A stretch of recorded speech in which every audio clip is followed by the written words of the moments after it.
The story he tells me is he had been stalking me for weeks. It wasn't stalking, okay? It was not stalking. What was it? What's it it was called? it was remote observation.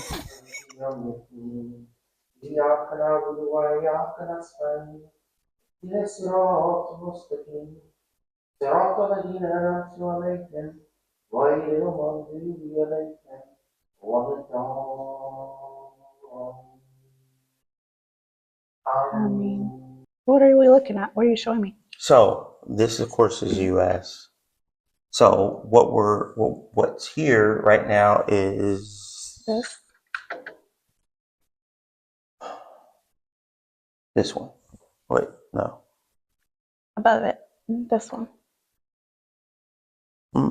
No. No, because it's one with two squares. So it's this. It's a type G. Okay. It just has two squares instead of two rectangles. That's all. But I don't know. Yeah, I'm not over that.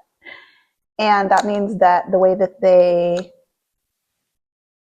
do the wiring is going to have to be different. Will be exactly the same. Are you sure? Yes. Okay. Oh, here it is. I took the Panduin out. Yeah, in the hallway. And now it's just a cable running through my floor. The cable is actually up against the baseboard. It's ugly. What? I don't want to see a cable. Sorry. Right in the wall. Baby, you know how I'm about cords and wires. That cable is only so Elijah can have. Everything should be Bluetooth. Hardwired in. Bluetooth is not secure, and it's not fast. And it doesn't go distance. Why? Is because the cord is not white. Be nice to me, so get a white cord. You know how I am about stuff, so why not just accommodate me? Babe, because... And you're more OCD than me, so... Sometimes. I was going to see... I forgot her name. The girls' PE coach was the advisor for the Black Student Union. And I had just become the president of the Black Student Union. Mm-hmm. And they were sending me to San Diego to represent Hiram Johnson at it was some African American kind of reconnection to Africa camp in San Diego. And I need to go talk to her because they gave me a scholarship to actually go. Mm. And I just need to talk to her, but I don't want to carry all my stuff down into the girls' locker room to go see her, and the classroom to go dump. I think it was an excuse. Well, okay. I think it was an excuse because the story he tells me is he had been stalking me for weeks. It wasn't stalking, okay? It was not stalking. What was it? It was remote observation. Basically, I was walking in the hall one day on my way to electronics class, and I saw this beautiful young girl that I had never seen before in the hallway. I just observed from a distance. And one day I noticed you weren't there. And I was like, well, I wonder what happened to her. This was after this particular incident that we actually met for a moment. So did you see me before you asked me to watch your stuff? Yes. Oh, okay. I had seen you before I asked you to watch my stuff. And even though I had a certain level of confidence in the person that I was not confident talking to pretty girls. And you happened to be sitting there, so I was like, okay, let me ask her to watch my stuff. And then as I went to go talk to Miss Avery, when I came back, I had ate my spinach, and that's when I asked, if I give you my number, would you call me? Okay, I was like, new girl already got a boyfriend. I feel like, our souls have been chasing each other from the beginning because we were both born in the same city. We both ended up in Sacramento. We both went to the same junior high school a year apart. We both went to the same junior high school. Yeah. And then we ended up meeting at Hiram Johnson. And we both we both ended up knowing some of the same people. Yeah. Because they went to school together, and then I met them at school. And I had signed up for a mechanical drafting class thinking it was wood shop because that's what they called I used it. to love that class. When I was at Einstein, they called it drafting. And I thought it was the same thing. So then I get into the class freshman year, and it's actually designing the things that you would make in a metal shop or wood shop. Oh. So we actually had this book, and we were drawing all these different objects, and we were drawing the different views of those objects: top view, middle view, as you slice it in half, what it looks like. And my instructor, Mr. Yo, shouts out to you, rest in peace. He was like,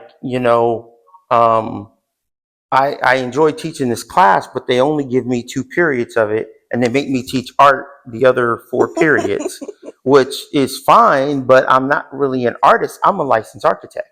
And he said, so the second semester, what I'm going to do is I'm going to introduce you guys to architecture. So second semester, he paired us up. It was only like 16 students in the class. And he paired us up, and he started teaching us architecture from the ground up. I mean, just like we were college students in an architecture class. He taught us, the basics of design, and he was an environmental architect too. So he patterned after Frank Lloyd Wright. He believed that houses should not disrupt the natural environment, and that they should conform to the natural environment. So no heating, no air conditioners. You use the natural climate of wherever you were designing. So he taught us all these things. And then he was able to convince the district the following year to actually give him 2 periods of architecture class. So the first year, what we were supposed to do is come up with 5 house designs, environmentally sound, with a he actually boxed us in. He said the house can't be the heated and air conditioned space couldn't be more than 1,000 square feet. So like your whole house? So the heated and air conditioning space of a house. So was that like not the bathroom or not? What does that mean? So yeah, then let me explain that. When you design a home, you have a plot of land, right? And the only part of the house that is actually counted in the total square footage is the part of the house that's actually heated and air conditioned. So for example, I don't know. I haven't kept up with the regs, but for example, your garage doesn't have a heater or air conditioner in it. It doesn't have ventilation normally. I mean, sure, you got the rich folks who build garages with heated floors and all that kind of stuff, but normally your garage is not counted as square footage in your home. So when they tell you, oh, the house is this square footage, it doesn't include the garage if it's attached. Right. It only includes the air conditioned and heated space. Well, in this case, these houses didn't have one because they had to be environmentally sound, which meant that the living area was pointed the direction that the sun rose, so that the heating or the living and the kitchen area got the natural heat and light from the sun rising in the morning, right? Because that's where people would move out of the bedroom, wake up, and be in the living area. So now you don't have to turn on lights because your house is naturally facing that direction. And then your bedrooms are facing the side when the sun is setting. So as the sun sets, you get the cool breeze that comes in. Even the materials that we use, and I mean, this is in the 90s that he was teaching us this. So this was before the green movement had started, at least mainstream, right? We didn't have social media and stuff then. Not only was it the floor plans, electrical plan, the structural plan, but it was also the environmental land design. Well, the plumbing is usually a part of your structural plan, but it was also the actual environmental land designs where you actually have to look at the azimuths and the grade of the soil that you were building in, whether it was even sound to build on. So is that the exterior like I remember you would draw houses and you have like the exterior view, That's a sectional view of the exterior view. and then So you have roof plans yeah, that go on top of it, and then in order for the architect or for the engineers who are building and designing to know, you have to do every aspect of the house, the front, the side view of the roofing, even the material. You mark off the material that you're using in order that they know exactly what it is that they're building that house with. mm-hmm. I like doing architecture because of the technical capability that you needed in order to draw out the plans. But I also liked the artistic part was coming up with the designs, trying to be innovative and trying to be you know, mindful of the environment, mindful of wherever you were designing for, that you weren't disrupting what was there. Everyone keeps discouraging me of it, telling me it's not good for the sea ocean where we want to build. But I see like here and even in Ghana, they use the shipping containers for storefronts. And I understand they're going to rust. You have to keep them up. And I think that that's the issue is they're not being maintained. Like the one store in Ghana that we went to, well, we got the clothes and stuff. That whole building is a shipping container, but it's in Accra. It's not on the sea front. Yeah, it's different. But I really like the shipping container look, the aesthetic of it. So like how the doors and everything, like the fact that it looks like a shipping container. I just like that look, even like the doors, and then you can open your shipping container doors. I just like the aesthetic look of a shipping container, not necessarily the narrow design, but I think that the houses that are off plan that we're going to go look at this week have that shipping container boxy spaces, and it's open concept. Like this, I love. It's very open. I love open concept where you have your living room, your dining room, because I can be here while someone's cooking and talk to them. That's spiders. I always see bugs. It's outside. It's not. It's on the glass. It's on the window. I appreciate the outdoors and the environment and the beauty that Allah creates. I appreciate it. And I mean, seeing it, I mean, even can make me emotional at times, but I don't like being in it. Yeah. You know, I don't like being in the grass and dealing with the bugs. See, it's inside. I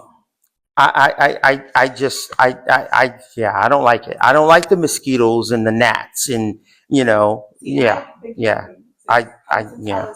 Camping, no. We camped for 3 or 4 days and I didn't feel clean for a week, even though I took a shower. So now when we camp, that is not a spider. A cabin or something. That flies.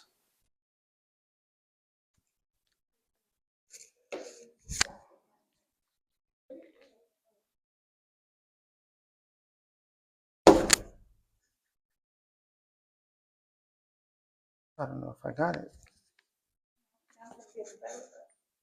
Okay, so my thought about the house in Newton is that it's far. You will see it on Wednesday.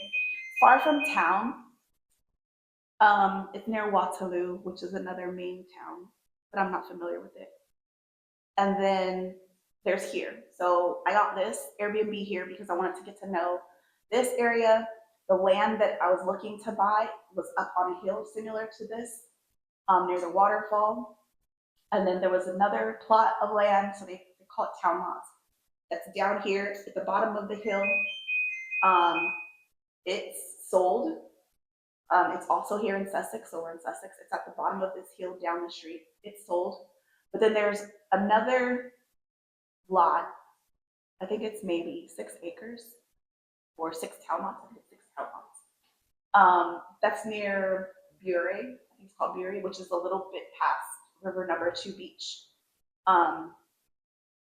But it's beachfront. It's like oceanfront. And my concern is that the ocean will have high tide. The ocean brings in the trash, so that's more responsibility to take care of. But for me, my time when I'm here, I'm not a party person. Even at home, I don't really go outside much. I Instacart and DoorDash my life away. Amazon bring everything delivered. driving. I like to be at home. I like to be at home, drinking my tea, drinking my coffee, reading my books. That's pretty much it. I like to decorate. I like to design. And that's what I'm looking forward to, is designing and decorating the interior of the home, relaxing, chilling with my coffee and my tea, reading my books, going out to the beach in the morning, watching the sunrise, reading a book out there, going for walks in the morning, going for walks in the evening, maybe going out there for lunch. I don't think I would be comfortable scuba diving here. I don't know. Just, I don't know. I would be okay probably snorkeling in the shallow, and especially river number 2. Water is very calm. It's clear. You can see, I'm going to try to get some video footage there. You can see the fish there, and I think it would be really cool to get underwater videos of the beach there. But the waters here, I just feel like there's this trauma, like this, I don't know. The waters here, there's certain areas that are very, very rough, and I feel like there's this trauma attached to the waters here. I don't know why, but I've other people that have been here with me my first trip to Sierra Leone, they felt it also. So there's certain areas of the water that are more calmer than others, and I believe that's for a reason. But I feel like this really attachment to the water. In Newton, there's no water. And so that's why I really like Sussex, because it's calm, it's away from Freetown, it's quiet, and it's near the ocean view. You have a nice view of the water, but you also have ocean access. So having the view is nice, but I would like to be able to walk to it, or at least, take a keke to the beach. And I won't be able to do that in Newton. It's very far. It's probably over an hour drive from here, which means that's less often that I would get to. So I don't feel like the water really matters to you. The pool is cool. So when I was in the Navy, and so not to cut you off, I feel like I would probably swim in a pool more than I would the ocean. The ocean is like hang out, chill. I would probably swim in the ocean more than I and I swim in would the put my pool. feet in, but I wouldn't probably venture into the ocean. Where Yeah. the pool, I would get in the ocean. Get in the pool. When I was stationed in Virginia, she used to yell at me because I used to go out pretty far in the ocean at the beach. No, used to take my son out. Well, that too, but used to take our oldest. It was with just him through the waves. out in the ocean. Like, if you want to go out there, that's you. You're taking my baby out there. It was fine. The Atlantic Ocean is definitely warmer than the Pacific, and it's angrier. And I think there's a lot of truth to the trauma that's there. I mean, we as human beings just can't fathom the amount of trauma and death that's happened on the seas.